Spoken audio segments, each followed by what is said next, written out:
Welcome to episode 38 of the Fitasylum podcast. Today we have a special because this is the first time we've ever had a guest on twice. So Mikey, welcome. Thank you for having me back, mate. I appreciate it. And anyone who hasn't watched Mikey's, give them a little shout out. Where can they find you on social media, all that sort of stuff? Find me at Mikey Moon Fitness on everything, and then also the gym is Fortitude Fitness. Awesome. So Mikey has a PT business, he has a gym, he has online coaching business, he has a meal prep business. Anything else I've missed off there, Mikey? And the academy as well. Yeah, and the academy as well. So he's a busy boy. Yeah. So thank you for taking the time out. I've just noticed, mate, have you just had a mullet cut? Yes. It looks and good. A mustache as well. It looks good. So. That's cool. We're supporting Movember. Welcome to the podcast. Today we're going to talk about programming and the PT network because one, we are hosting the PT network at Fortitude Fitness, and two, Mikey is going to be delivering a guest speaker slot on programming. And programming is one of those things that you probably find with your students, we find it with our students, that they find it really difficult to start. And obviously we try and give loads and loads of support. We give example copies of programs. We get them obviously to write 5 or 6 programs on the course. We encourage them to start writing programs for themselves straight away, just to get used to it really. But how did you find programming when you first started, Mikey? I think there's certain aspects of the industry in general that will tell you that it's more complicated, that it needs to be more complicated than it is. Yeah. I think programming is super important because obviously you can't go into a gym without a plan. You know, people, there's a lot of people that do, but to get real progress you need to have something in place that you can follow.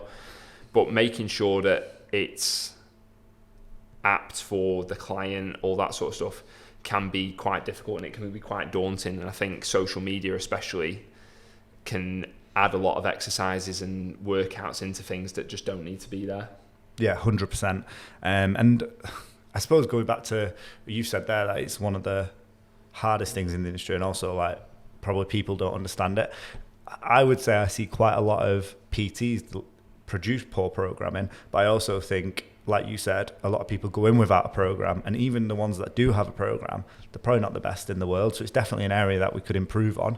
And I remember my mentor always got me to do this like once or twice a year, where he'd go, and we used to have stairs into the gym, and he used to say stand at the bottom of the stairs, and do you remember those little links clickers? Yeah. He said click every time a client says they have, like a person coming to the gym hasn't got a program, and I think it was like 87 or 91%. Yeah. Every time it was in that kind of like region.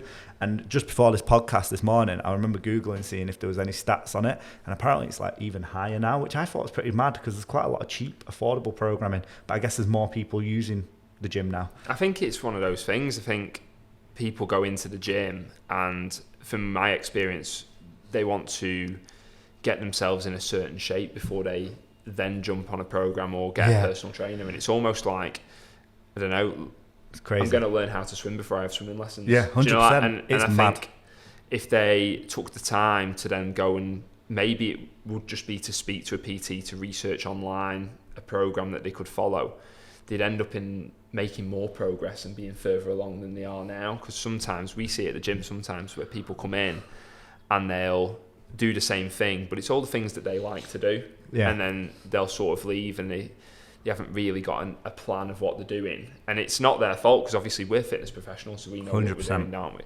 You know, for the general public, they're coming in and they're in the gym, but they're not really doing much. And then they're finding out that they're not making as much progress as maybe they should be or they want to be. Yeah, it's very true, that, isn't it? Where people will, I get it all the time. They'll say, "Oh, you know, this is a good gym. Do you want to come to the gym with me?"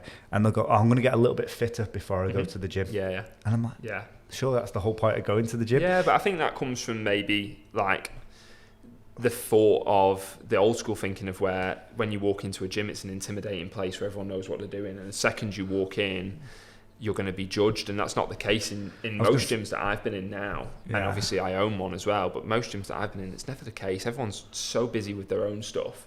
I would say it was the case 10 years ago, but I think it has changed a lot now. I think people, the atmospheres are more welcoming. There's more of a community environment, and also people are looking to help others now. Yeah. And I also think there's a lot more better professionals. Like when I qualified as a PT like 13 years ago now, the industry it was nothing. It didn't really exist. Like, people were not PTing. If I said to someone I was a personal trainer, they were like, is that a real job? Yeah. And where now, I think, like, over the last 5, 6, 7 years, it's become so prevalent. Like, every gym sees it as a service. We teach at a gym in Warrington at the weekends, and he said to the PTs there, he said, we really value personal trainers because it adds a service to our gym. Absolutely. That is a necessity. Yeah. And even just because that person in the gym might be showing someone how to do something on a piece of equipment, but you don't know who's watching that. Exactly. And you'll see as a PT, whenever you have a PT, you get results, don't you? Mm-hmm. It's like any industry. If you want to be better at golf, you get a coach. If you want to be better at swimming, as you get a swimming coach. If you want to like learn to drive, you get a swim instructor. You get a driving instructor. So whatever you do in life, you want someone there to kind of guide you and help you to become better. And it's no different with a program. Can you remember your first program? First one I wrote or the first one I followed? First one you folled. Yeah, so I'm going to guess it was a 5x5 or something. It wasn't actually. So obviously I went to America when I was younger, when I was about 17, 18, and we went on to a S&C program over there. Yeah. And to be honest, before that I was so busy playing football, I'd never really been in the gym before. It wasn't as accessible when I was 15, 16 as maybe it is now. And so I went over there, and that's probably the first taste of actual programming that I got. Before then, you go into the gym, you're a young kid, and you just sort of doss about a little bit, don't you? But that was the first program that I actually followed, was probably pre-season. But then coming back, I really struggled to program for general public. Yeah. Because I'd done such a athletic background and I'd trained a certain way, I really struggled to then cross that over to having general public clients that aren't athletes. I had the exact same issue. So obviously I came from a powerlifting background and thought everyone had to powerlift. Yeah. And I didn't know. And it took me 2 years. I remember really thinking, this is difficult. This lady or this gentleman, I just can't get them to do what I want them to do or how to do it. And they're getting injured, or, they're not getting the results I want. And I couldn't understand why. And even going back to like my first program, I remember me and my brother would go to the gym. We actually talked about this at the weekend. We'd just go on every piece of equipment once, something like that. It was something crazy. And then, obviously I was on a program then at the time. It was just because we went there for fun. And I remember thinking that's madness now looking back at it. But the amount of students that have that similar sort of story where they've gone and used every piece of equipment in the gym, or when they've started writing stuff for friends and family, when they qualify, they find it really difficult. Yeah, and I think you train what you like to train as well, don't you? So when when you've got a program, it almost forces you to do the things that you potentially don't want to do that are going to benefit you. And it might be you even just warming up or cooling down properly. But then, when you go into the gym, you end up doing the same sort of exercises, and you can do them almost all the time. And you end up not getting better at anything. Yeah, 100%. Or you have imbalances and things like that. So having a structured program is really important. But I found that I could start to train the clients the way I wanted to train them. You just had to scale things differently. Yes. So for the most part, like when you're looking at a client, they're all relatively the same. You're trying to gauge it into real life scenarios for them, aren't you? But it doesn't mean that just because that client can't back squat doesn't mean they can't squat at all. It just means that they need it scaling a little bit. I very rarely use a back squat for a general pop client, and people are like, what, you say everyone should be squatting deck? And I'm saying, yeah, most people who are probably between the ages of 15 and 35 should be doing some form of squat. And then it's very dependent. I mean, the most common injuries that I see with general pop is lower back and knees and hips. So I spend a lot of time trying to strengthen those areas. And the clients don't even know we're doing that most of the time. And when I say I don't get the client to do a back squat, they will still be doing some variation of a squat. It'll probably be more likely to be a goblet squat. Yeah. Something along those lines. They will be squatting. Every single program I do, probably squatting 3 times a week, to be honest. But yeah, not necessarily a back squat. And people say, why? And I like to segment it as certain clients won't want to spend the time learning a skill. And for them, it's to get it in. It's part of their lifestyle. It's healthy. It's fitness. for them, it's just coming in, enjoying it and going away. They're not too fussed about the numbers. Yeah. I found myself caring more about the numbers than the client, and that's when I realized I was making a mistake. So if you are a PT listening, make sure it's what the client actually wants, because a program for me, and you might have different thoughts on it, Mikey, but a program for me is a roadmap to get to the client's goal. Yeah. Basically as fast as he can and the safest way. And it's the client's goal, and PTs forget that sometimes. Yeah, I was guilty of pushing people into powerlifting way too much, or weightlifting, where now I find I enjoy them just coming in and enjoying the gym, finding a little bit of fitness, moving better. Yeah, I think there's a lot of carryover though. I think if you can, like you said about powerlifting especially, having those main things in there's a lot of carryover to, the client might not particularly want to do that, but in their life at some stage they're going to have to pick something off the ground or squat down to pick something up. And so teaching them the basics, whether it's scaled or whether it is focusing on numbers and things like that. And I think once you can start transitioning them, educating them into this is why we need to do it, then you start to think, once you've got if you've got a beginner client, then great, get them in and it's moving about and stuff. But once you've hit that first 12 weeks, they usually want to get better at something then, I find. Yeah, I usually find 4 to 12 weeks is where we're building foundation with a client. Absolutely. We're teaching them how to move. And obviously this is very dependent on the client history. And we're going to talk mainly about general pop, because that'll be 95% of the population will be general pop when they come to a gym. They're not, and by general pop, we mean they're not competing, they're not professional athletes, or they're not looking to compete. So for me, general pop, first 4 to 12 weeks, literally look at hip structure, look at posture, look at kind of like Mike said earlier, imbalances. How do they move? Have they ever done a squat before? People listening to this will be surprised, but like my parents, or my mum specifically, and grandparents, probably never stepped foot in a gym. No. My dad did, but a lot of my aunties and uncles, cousins, they've never stepped foot in a gym. I remember getting a client and she was 55, she just retired. So what's your history in the gym? Never stepped foot in one day. Wow. I was like really taken back by that. I thought everyone might have been to the gym at some point. So literally we're starting with a blank canvas, 55 years old, a client who's worked at a desk job all her life. So it's literally getting her moving. Some days I remember looking at her, because I do this thing where I go on their phone, she had an iPhone thankfully, and we could see what her average steps were daily, and it was 1,000 steps a day. So, and people always talk about this 10,000 step thing. It's just doing more steps than they used to do. Yeah, exactly. So for her, it was to build it up. If I'd gone straight to 10,000 steps, that the cumulative volume would have been too much for the client. So I was like, right, let's get to 2,000 steps a day average. Yeah. And we built it up slowly. And that brings me on to like, with a program, you've got to be careful with progressive overload and not jumping it too far. When students qualify, I think the funniest thing we've had recently is I had a student ring me. She was like, Dec, I'm trying to work all the different planes of motion on a Monday. I'm trying to do this on a Tuesday. And I'm like, you need to make it really simple. That client doesn't care about working all 3 planes of motion. No, there's beauty in basics, isn't there? And I think once your client can move properly, so they can perform a goblet squat, or they can perform a deadlift, they can perform a chest press properly. I think that was first 4 to 8 weeks. Like you said, if you've got a complete beginner, or even if you've got someone who's going to the gym regularly, they might be doing it wrong when they're going in. I'm going to say they're doing it wrong. Most people will be doing it wrong. So the first thing you need to do is strip everything back and focus on maybe 6 to 8 exercises and getting just better at them. And once they're better at them, usually it'll transfer over to other things. So if you can get better at a bench press, for example, you're going to be half decent at a dumbbell chest press. Yeah, 100%. Because there'll be some sort of foundational strength there, won't there? Absolutely. And I think sometimes when we go into the industry at first, we can almost get blinded by our programs need to be the best. They need to be like working our clients so hard, like we're going to jump on the next trend. So we've got like this movement that targets this and this. And I think sometimes it's like, well, your client can't squat yet. What are they doing? Why are they doing a Turkish get-up? Yeah, and I think sometimes we can make programs more complicated than we need to.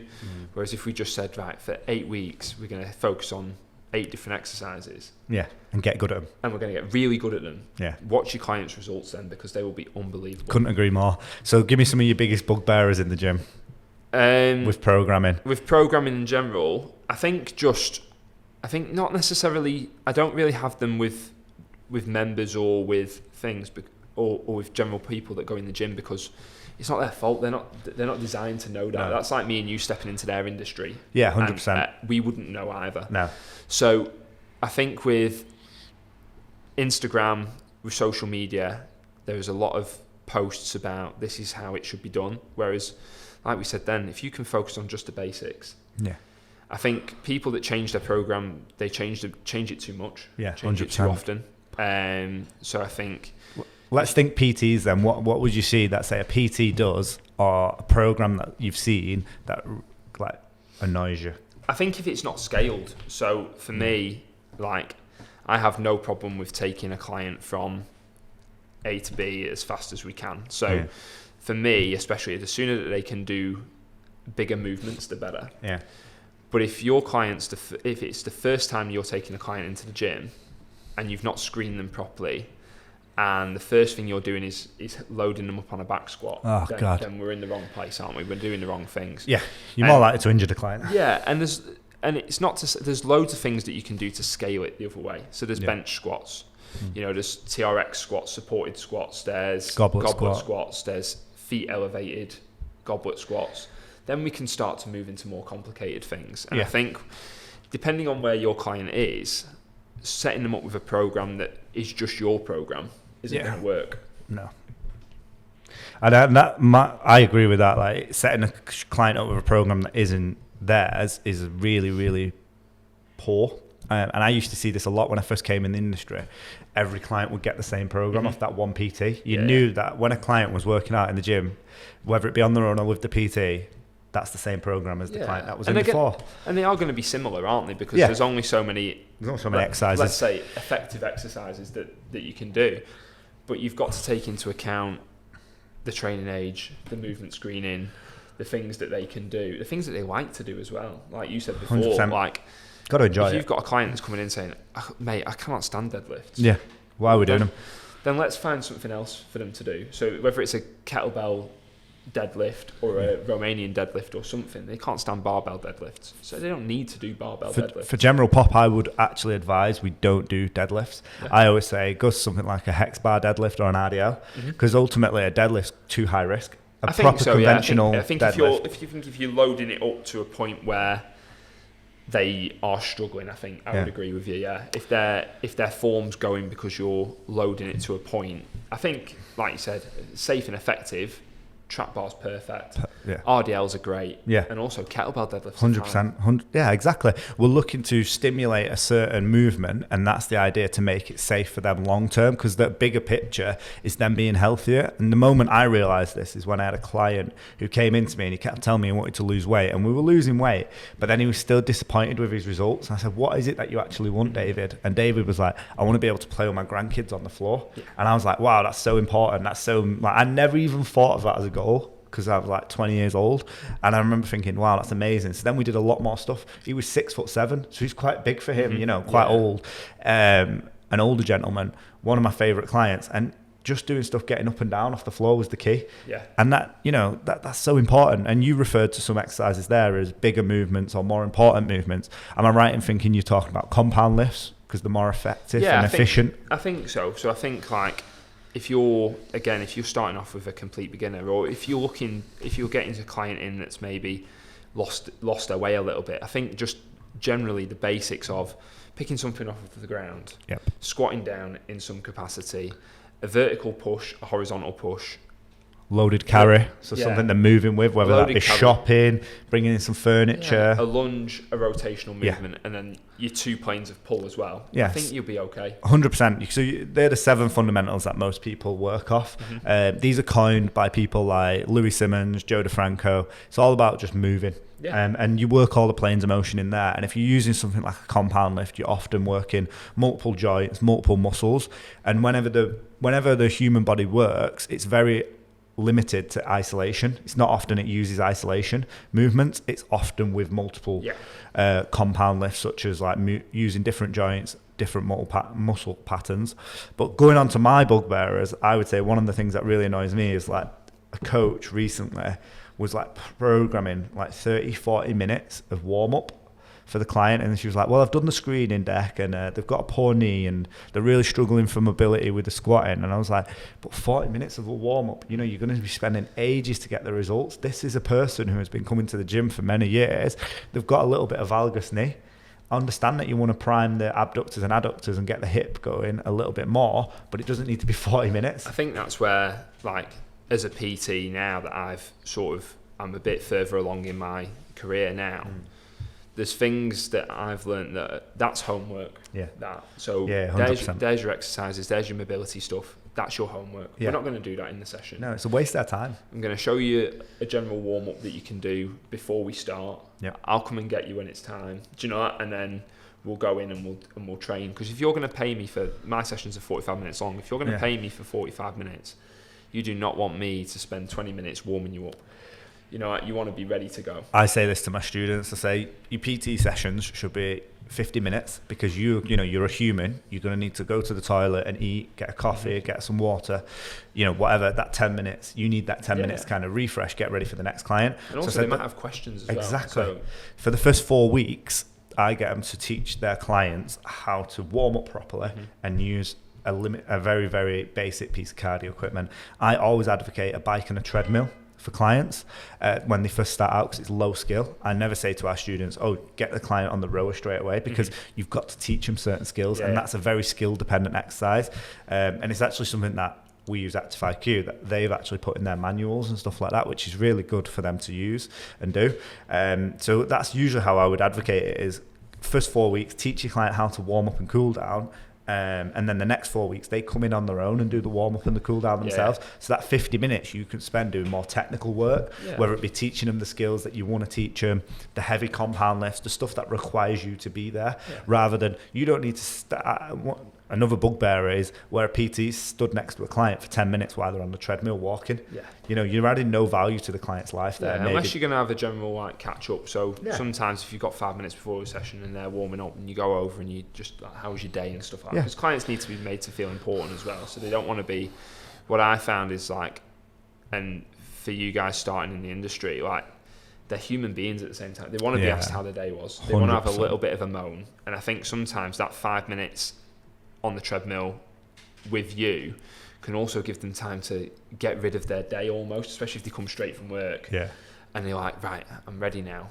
Right, game face. So on my programming on a Sunday, I put weekly wine. So what is their weekly wine? It can be about programming, life, whatever it is. And they just write it all down. And honestly, people will be surprised. What I've done is I've said, instead of writing it down, you can put it in as a video now. So my clients have started doing that and they really enjoy it. They're literally ranting at their phone. I mean, it's pretty funny. But it's good mental health. It gets, and like you said at the start of that session, I always say to my clients, use that kind of 5-10 minutes on the bike, treadmill, whatever it is, to really focus for the session. Have a look at your program, get rid of the day, as you said, and just really be ready. Because I only ask them for 50 minutes. Get yourself ready and then let's go. I think, like you said, then mobility stuff, warming up, all that sort of stuff, that can be done in their own time. So, if you've got a client that their heels come off the floor when they squat. So you give them the basic mobility drills and then let's put some plates under the feet and then that's your homework. But now we're going to carry on progressing this squat a little bit unless we can't do it because you're going to get injured. That's your homework now. So 100%. Your mobility stuff is what you do at home. So guys listening, PTs listening, don't be afraid to give your clients homework. I'm going to preface that by saying they're probably not going to do it. Yeah, I would say so. But at least you've given them. And then try and convince them to do it. And what I would do is I overcompensate for this. So if I say to a client, do this every day, they're probably going to do it between 3 and 4 days a week. They're probably not going to do it at the weekend. Or speak to the client and go, right, realistically, what can you do? Try and build it into their lives. This is the whole point of the client consultation. You might say to them, if you're taking your kids to school, what about walking? Can you walk to school? That might be a way of getting the steps in. Why don't you make it fun and do something with the kids? Can you do your, if they've got poor knees or they've just had a knee operation, can you do your wall sits? Here or there, try and fit it around their lives. One thing I've started to do is if a client's working from home, set a timer for 55 minutes and then they do 5 minutes of just mobility every hour. Can you get up and walk? Go and walk. The other thing I do is I try and get them to use a Busu ball to sit on while they're at the desk to try and get the core going, get a little bit of hips working. That'd be something that I would suggest. What would you suggest to a new PT now? Give them some tips on programming. the Mikey Moon specials. Don't make it complicated. Yeah, keep it really basic. Don't make it complicated. Awesome. I would say pick the best exercises in your opinion for certain things. So something that's going to give the client the most bang for the buck. So something that the client can come in, we can work in 55 minutes, 50 minutes, whatever, and you know that client's going to progress. I think make it to their life. So are they going to bend down and pick something up? Yes, probably. Are they going to turn at some stage from top to bottom or bottom to top? Yes, probably.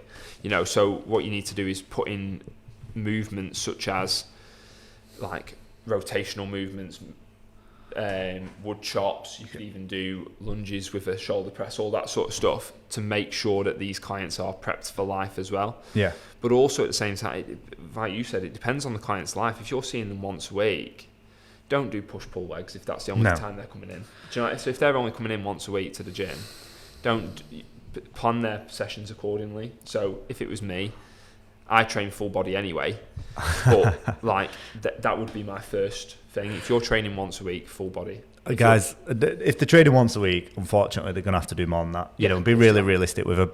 But I actually do say for all general pop clients, full body only. Yeah, I would say and my friends listening to this, and my PT friends especially, are going to laugh because I'm the biggest drum banger of full body, because I work it out like this. If the client can do 3 or 4 days a week, often they will miss 1 day a week every month, at least once a month. Yeah. So if you're doing full body, at least they're going to try and hit those muscle groups twice a week, and at least they're going to see some sort of benefit where, say for instance, they have a bad month where they miss every single Friday, and that might have been squats. Yeah. And then they've missed it for 4 weeks.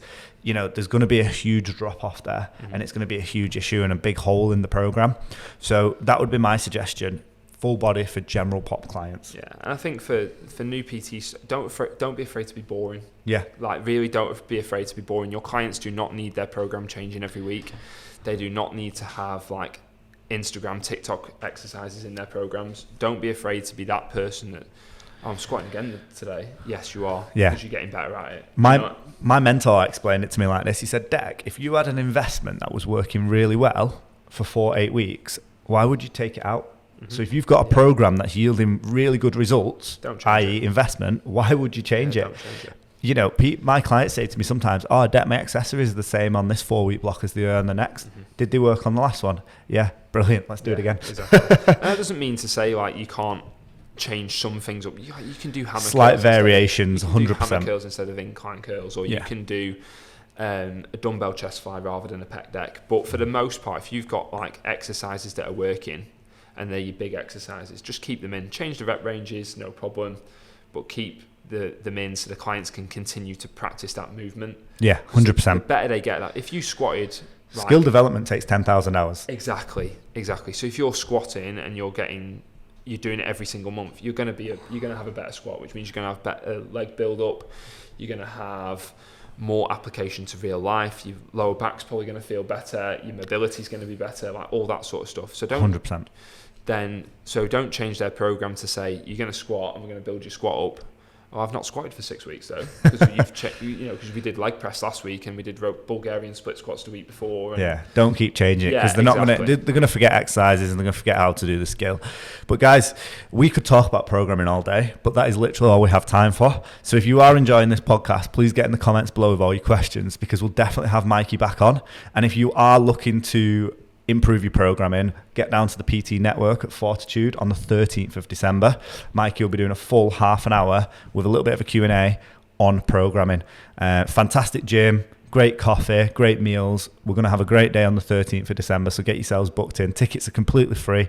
I think I looked this morning, there's 6 tickets left. So yeah, get yourselves booked on, guys, and we will get another podcast with Mikey talking about programming, because this has been amazing. And I've got so much I want to say. I'm sure you have. And it's just got the juices flowing for programming. Mikey, thank you very much for jumping on, mate. Some great information for the students there, mate. Thank you very much. Cool.